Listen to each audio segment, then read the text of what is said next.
On the track MG recording studio पारा।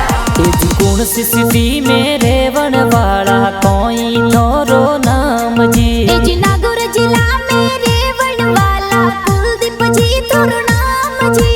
प्यारो घड़ो लागे जी। तेजी लागो माने घना फूटरा गाँव जाती बतावो जी। तेजी भावड़ा थोरो गाँव कही जी। राठौड़ जाती प्यारी जी। आँचों की घड़ी लागे जी। तेजी नई नई के तो रीलो बनावो वायरल घनी होवे जी। तेजी नागौर जिला में घूमो थे तो रीलो प्यारी बनावो जी।